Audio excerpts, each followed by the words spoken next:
Hi, welcome to the Kelleys Island Historical Association Museum, here on beautiful and historic Kelleys Island. That's our museum on the right. The foundation of our organization is the German Reformed Church. It was built in 1867 from stone quarried from across the street. The church is one of two historic buildings under our care. This iconic building is on the National Register of Historic Places. Of course, the pastor needed some place to stay, and to accommodate him, the parish built a house next door to the church. The parsonage house was built in 1885. It shares the historic marker with the church. The island's Historical Association was formed in 1980 to celebrate and share the island's history. There were almost 100 charter members. It was around this time that Betty Pape organized a community effort to research the many historic properties here, and there were a lot. This took several years of searching archives, deeds, ownerships, and interviewing residents.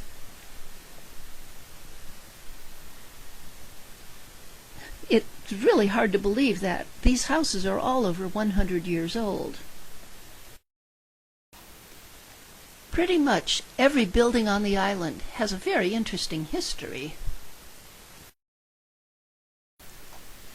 The nomination package contained over 100 sites and was submitted in 1985 after an awful lot of work.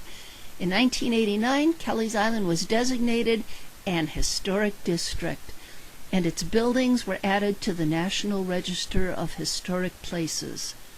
This plaque appears on Kelleys Hall.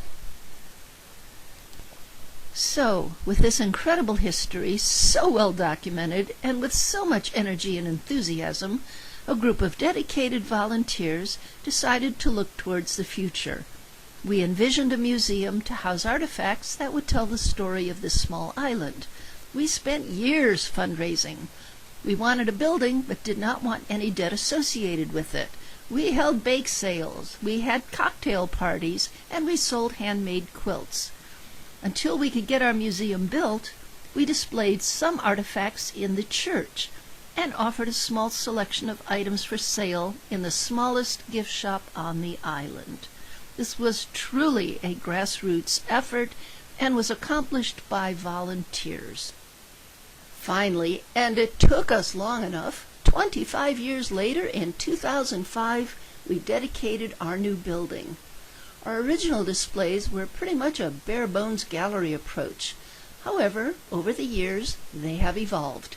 We now offer a more descriptive concept that allows our early settlers to tell their own stories. Once you enter the museum, you'll see that the displays are now organized by theme. Starting on the right, you'll discover our ancient history, featuring fossils, the Indians and inscription rock, and our famous glacial grooves. Next is Farm Life, a plow blade from 1871, old tools, and a great story about how they brought cows over. You know, they had to close the streets to herd them to the farm. Plus, there are photos of Datus and Irad Kelly, who founded the island. Turn around to find items that would have been used in the stores on the island, like this fancy silver cash register from 1894. It may have been used in Elfer's store. Around the corner, you find saloons. What a history we have here. Discover the legacy of the buildings that still cater to the thirsty crowd. Did you know that the village pump was once our post office? Or that the Captain's Corner was the island's general store?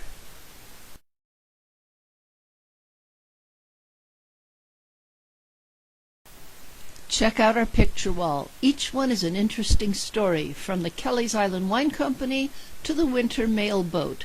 We even caught a quarry blast on film. Speaking of quarries, that's next on the tour. From the tools they used to the massive equipment that found a home here.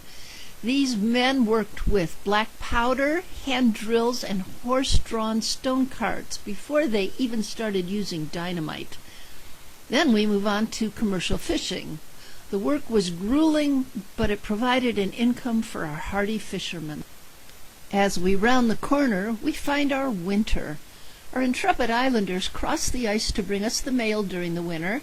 We had ice boats that reached 60 miles per hour, and islanders made their own sleds. Look, we found a wooden snow shovel in our collection. Islanders lived by the weather and relied heavily on our boats and docks to get around. Here we have a little bit of everything: traveling sea chests, the history of the boats that served the island, and a couple of unusual life preservers, one manufactured in 1944 and the other one was cork-filled. When they weren't visiting the mainland, islanders spent time at home in comfort. The home life section features a lovely crazy quilt, bronze shoes, and those conveniences that every housewife needed. Laundry day consisted of a wash tub, washboards, and a laundry agitator, circa 1894. Just grab the handle, plunge it up and down in the tub, and the holes in the cone at the bottom creates the agitation. And this vacuum cleaner, it's an Apex at the top electric suction cleaner. It was designed to operate it on both alternating and direct current. This would be around 1918. On the table is the pitcher and the catcher. That would be the water jug and a chamber pot. And look at that old bathing suit on the wall. There were restaurants, hotels, an acting troupe here, just to name a few of the entertainments that you could partake in. In our wineries section, you'll discover how this island dominated the wine industry. 5 wineries survived Prohibition, including our famous Kelleys Island Wine Company. You know, the one that looks like a castle. Just to the left, you'll find a section on our schools, from a one-room schoolhouse to the stone schoolhouse, and finally Estes School, which was built in 1901. Education was a high priority for the community. Explore how our school yearbook pictures have changed over the years. Sharing this space, you'll find island churches. There were once 5 churches on the island. 2 still have active congregations, 1 is part of the History Museum complex, and 2 have been torn down. As we near the exit, we have a special section for those who served. It features letters from World War II and a remarkable old powder gun. For some of our visitors, this is a trip down memory lane as they recall stories that their grand and great-grandparents told them. And the Civil War, our soldiers were the first to step up and fill the quota. One soldier, Jacob Rush, was sent to Cahaba prison. He also survived the Sultana explosion. Now we'd like to share some of our most memorable temporary displays. The museum opens in mid-May each year to celebrate International Museum Day. Each year we change our main displays, and we are always adding more items to assure that each time you visit it is a fresh experience. Here are some of our most popular previous year displays.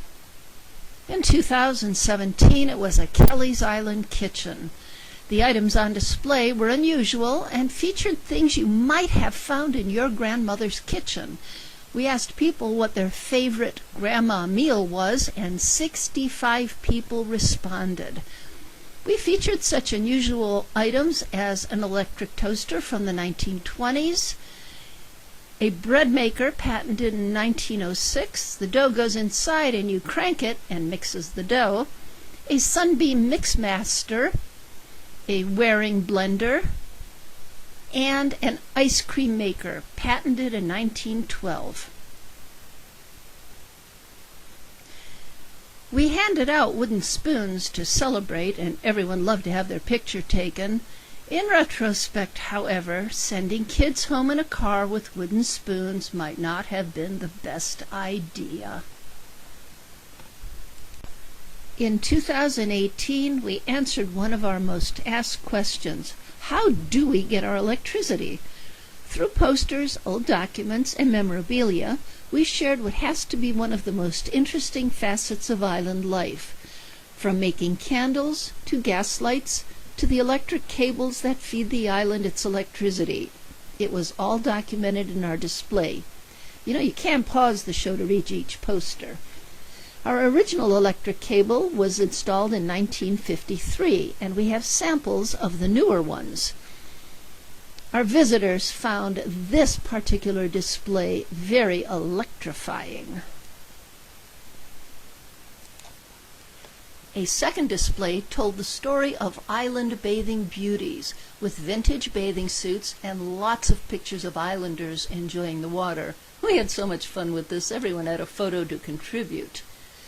In 2019, we told the story of how fishing got started around the islands. These men were really tough, and the work was very demanding. And we gave away coffee mugs, to keep you warm when you read about the stormy weather they experienced. Our second display celebrated the 45th anniversary of the Kelleys Island Navy, formed to protest the state plans to take over almost the entire island. 300 people boarded boats and invaded the mainland. There were protest signs, smoke bombs, and a whole lot of negative publicity for the Ohio Department of Natural Resources and the project. Eventually, it was dropped and the Kelleys Island Landowners Association was formed. We hope you enjoyed a little history about our organization and our museum. Feel like you want more? Well, in 2020, our featured displays will be how the islanders viewed the suffrage issue in 1867 and our island doctors. Why not stop by and experience our history firsthand? We are just a short walk from downtown, right next to that great stone church.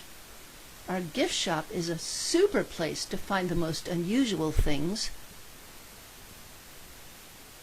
And the Parsonage House, it's now our resale shop. You can literally get anything there. Can't visit? Be sure to visit our website, www.kelleysislandhistorical.org. We have lots of books about our island's history and loads of interesting content to explore. And, like most museums, we rely on the generosity of our community and the dedicated group of volunteers who make it all possible. Make sure to put us on your must-visit list. We can't wait to meet you and share our remarkable history. And finally, we would like to thank Leslie Korenko for volunteering to put this video together, and then actually getting it done. Leslie wrote those 6 books about the island's history, serves on our board, and manages the museum gift shop, and she still found time to do this project for us.